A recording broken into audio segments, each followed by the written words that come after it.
और मुसीबत पर सब्र करना ये हिम्मत वाले काम है पुत्र, हिम्मत वाले काम है, जरा डट के करना, बेहौसला ना होना। एक बुजुर्ग बैठे थे, अल्लाह के नेक बंदे भी थे और तिजारत भी करते थे, लाखों का कारोबार था।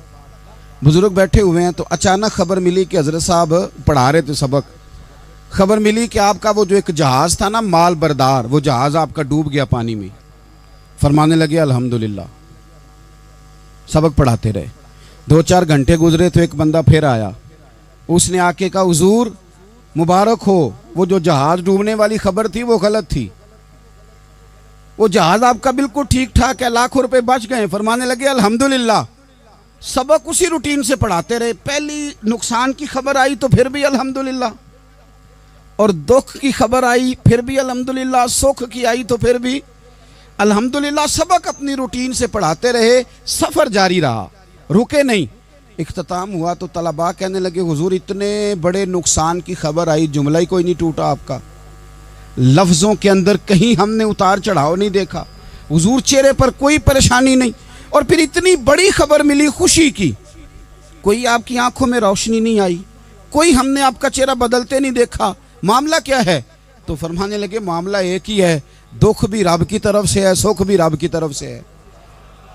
तो दुख कबूल मोहम्मद बख्शा राजी रहन प्यारे, अगर सारा कुछ उसी की जानिब से है तो ये तो कोई बात ना हुई कि दुख आने पे बंदा कहे हो ये क्या बन गया, सुख आए तो बंदा के देखा मैंने मेहनत की थी तो कामयाब हो गया। इमाम अली मकाम रदी अल्लाह तआला अन्हु की फिक्र को समझ जाओ, जब वो मुस्तफ़ा करीम के कंधों पे थे फिर भी अल्हम्दुलिल्लाह, और जब उनका सर नेज़े की नोक पे था फिर भी अल्हम्दुलिल्लाह। किसी मकाम पर किसी जगह भी हुसैन इब्ने अली शिकवा करते नजर नहीं आते। सैयदना इमाम अली मकाम हर मकाम पे कहते हैं अल्हम्दुलिल्लाह अल्हम्दुलिल्लाह अल्हम्दुलिल्लाह। जब तक वो मस्जिद नबवी के मिंबर पर जलवा फिराज थे और जब तक जमाना हाथ बांधे उनके सामने खड़ा था फिर भी अल्हम्दुलिल्लाह, और जब उनके बच्चों के हाथों में जालिमों ने जंजीरें डाल दी तो फिर भी अल्हम्दुलिल्लाह। जब तक सूरज चांद भी सैयदा ज़ैनब के घर के करीब से गुजरते थे तो ज़रा थोड़ी नज़र हटा के गुजरते थे, मालिक फिर भी अल्हम्दुलिल्लाह। और जब शाम के बाज़ार में परदेसी बहन अपने भाई का कटा हुआ सर लेके सफ़र कर रही थी तो फिर भी अल्हम्दुलिल्लाह। मारो मारो ना मैनू मार मुकाओ, मैं कोई उज़र ना पेश ले आवां, ते जे सोहना ही मेरे दुख विच राजी, जे सोहना ही मेरे दुख विच राजी, ते फिर सुख नू चुल्ले डावां। ये अल्हम्दुलिल्लाह का मिजाज लाओ।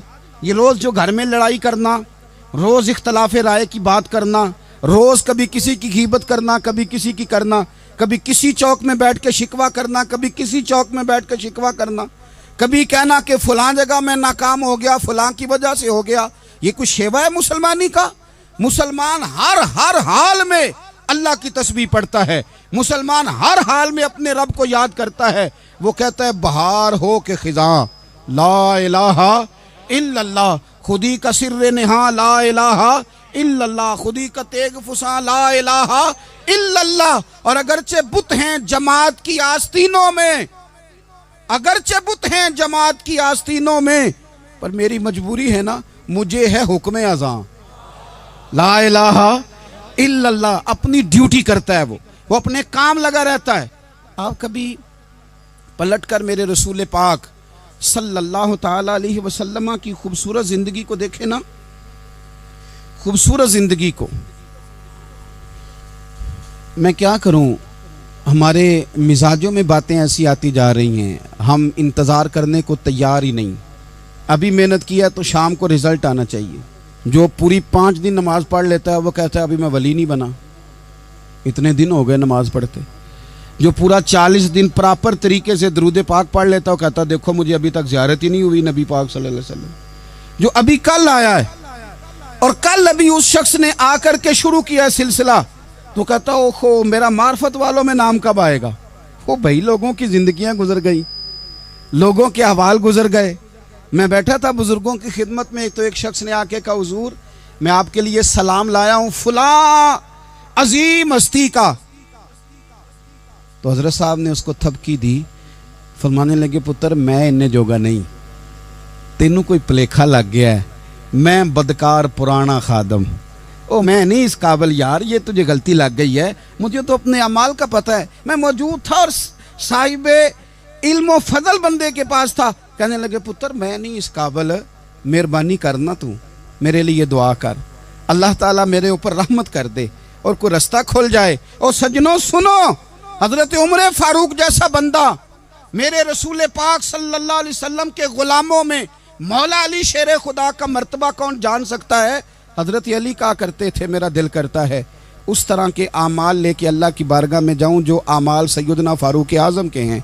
इतना साले बंदा, इतना परहेजगार बंदा, लेकिन हजरत उमर फारूक के इंतकाल का वक्त आया तो लोग उनकी तारीफें करने लगे, उमर की बड़ी बात है, उमर की बड़ी बात है।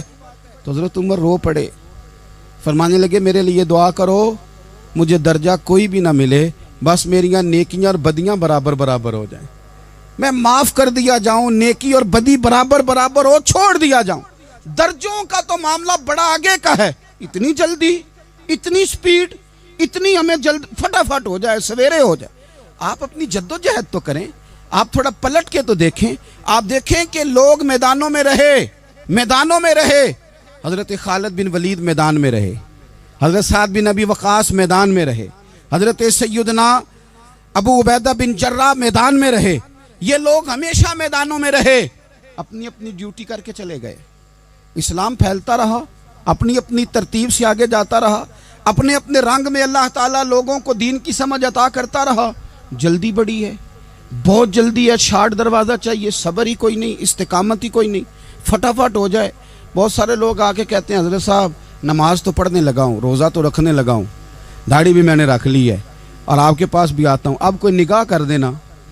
तो मैं कहता हूँ ये जो नमाज आपने शुरू की है ये बगैर निगाह की हो गई है, ये जो आप आना शुरू हो गए हैं तो इसको आप निगाह नहीं समझते, और ये भी मेरी निगाह नहीं, परेशान ना हो जाइएगा, ये भी अल्लाह रसूल की निगाह ही है। ओ खुदा के बंदो, थोड़ा सा अपनी ज़िंदगी में सब्र और इस्तकामत को लाओ, थोड़ा रास्ते पे चलना सीखो।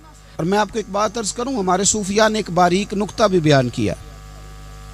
वो कहते हैं ये जो विसाल है ना, विसाल, ये तो इख्तिताम है,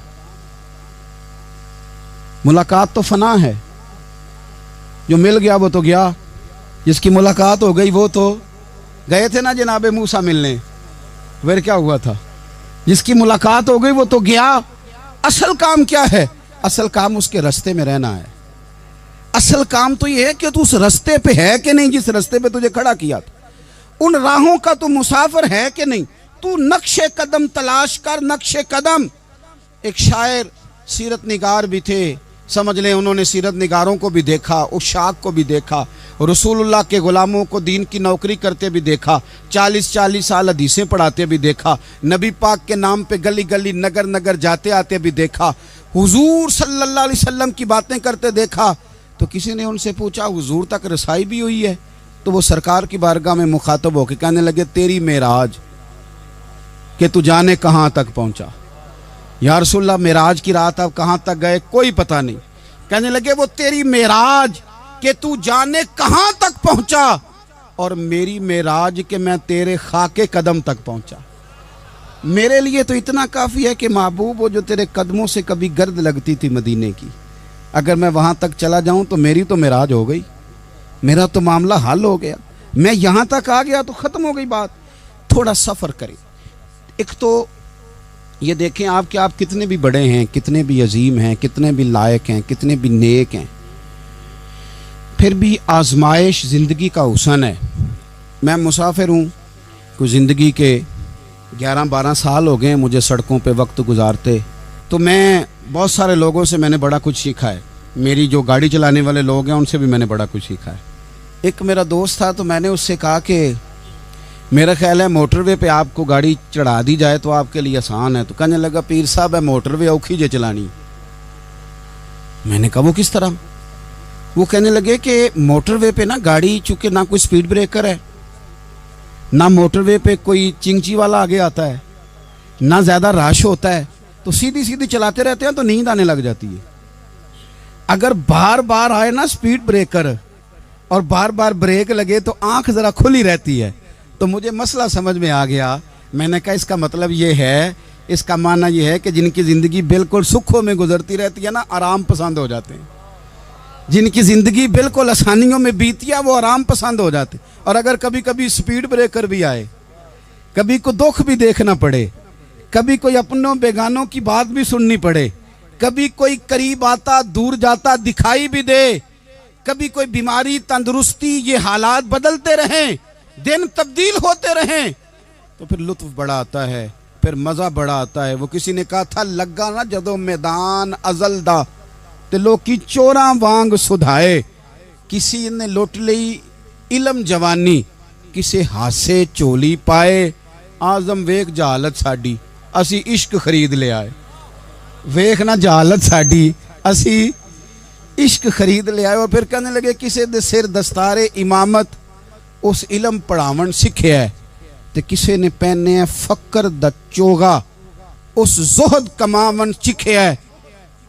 आजम वेख नसीबा साडा, असी यार मनावन सीखिया है। तू वेख नसीबा साडा, असा यार मनावन सीखे। मेरे अजीज, जिंदगी के अंदर देखो, कायनात में सबसे ज़्यादा महबूबियत मेरे रसूल पाक की है। मेरे नबी पाक सल्लल्लाहु अलैहि वसल्लम की जुल्फ़ की बात भी मेरा रब करता है, हुजूर की आँखों की बात भी मेरा रब करता है, हुजूर सैयद आलम के चेहरा वद्दुहा की बात भी करता है, जुल्फ़े वल्लैल की बात भी अल्लाह करता है। मेरा रब रसूल पाक सल्लल्लाहु अलैहि वसल्लम के सीना अलम नशरा की बात भी करता है, पेशानी वल फजर की बात भी करता है, हुजूर की आंखें माजागल बसर की बात भी करता है। इतनी महबूबियत कि रसूल पाक चलें तो अल्लाह उसकी बात भी करे, हिजरत करें तो उसकी बात भी करे, जिस शहर में हुजूर रहें उसकी कसम उठाए।